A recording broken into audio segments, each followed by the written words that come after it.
Hi, my name's Matt Widgery from Matt Widgery Photography. I've just had a look at the Fuji Rumour site and I've seen a very exciting rumour. Whether or not it comes true or not, who knows, but let's delve into it and have a look.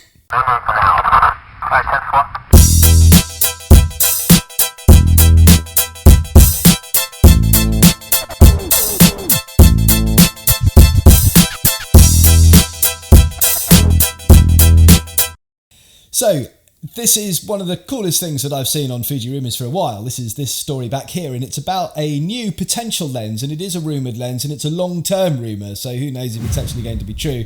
You can go and have a look on fujirumours.com, and I'll put a link to the article that's up on the screen now in the show notes underneath this on YouTube as well. But it's for a super fast prime. This is going to be potentially, what they're saying, is a 33mm 1.0. So it's going to be in equivalence, like sort of full frame equivalence. The 1.0 is going to give you a depth of field that's probably equivalent to like a 1.4, something like that, which is really cool because at the moment we've got the 56 1.2, which is currently the fastest lens that Fuji make. And a lot of people have made the comment that although it sounds great to have a 1.2, in terms of the depth of field that gives you, it actually translates to a 1.8. So it's not, I mean, it's good still, but it's not like that exciting. And a lot of people that are moving in terms of their professional business away from full frame DSLRs, where for a while they've been, shooting with 85 1.4s and, that kind of stuff. I think even Canon, do they do an 85 1.2? I think they might. Correct me if I'm wrong in the notes below. But the point is that there are a number of lenses at that sort of portrait focal length, that short telefocal length, around about 85 to 90 millimeters, that will give you a shallower depth of field than what you can currently get with the Fuji lineup, purely because of the crop sensor. So having a set of super fast primes actually makes sense. And it makes a lot more sense, in my opinion, than it does on a full frame camera. For a few years, well, a number of years now, we've had like the Noctilux stuff from Leica, where you've got like these sort of 0.95 and sort of f1 lenses and things like that.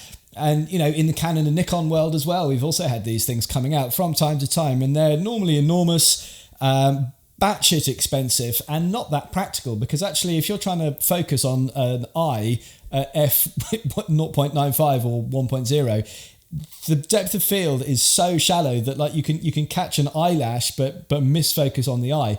So you've got pretty much just this sort of fuzzy haze, and it's like almost nothing is in focus until you stop down. And if you stop down, you might as well just use a much smaller, cheaper, lighter f1.8. But with the crop sensor, I think it does make sense. With 33mm, again, you multiply that by 1.5, you're going to come up just shy of 50mm. So it's a pretty good focal length to start with. My personal feelings on this are that, and it's maybe just the way I like to shoot, but I would have liked to see them start with something that was nearer the 50, 55, 60mm focal length if you are going to do a super fast prime, simply because it kind of makes sense to do it for like a portrait lens, really. That being said, the 50mm is the sort of, it's a Swiss Army knife of lenses, and I know that there are a lot of people that shoot at 50mm, and the shallow depth of field there would be super useful. If it is going to come out, what Fuji Rumours are saying is that it's likely to come out for Photokina, which is going to be September of 2016. So watch this space. We'll see how that story develops over time. We have had rumours in the past about super fast Fuji primes. Whether or not it's something that they're going to look at seriously, who knows? With an APS-C format, it does make sense. And we have seen this as well from the Micro Four Thirds boys as well. There's a number of lenses that are coming out, round about, that sort of f1, f1.2, and maybe even a few that are a little bit faster than that.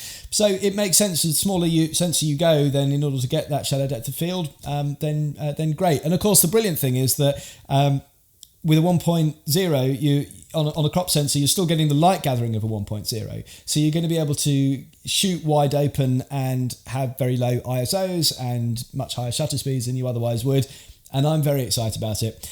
Is this a lens that you would use? If it came out tomorrow and was, sort of officially launched and was available for pre-order, would you buy one? And what price would you pay? I'm guessing this thing isn't going to be cheap. But how much would you pay for a 33mm 1.0 lens? Let me know in the comments below. And as always, don't forget to subscribe. Subscribe. Thank you very much. And I'll see you all again soon. Cheers.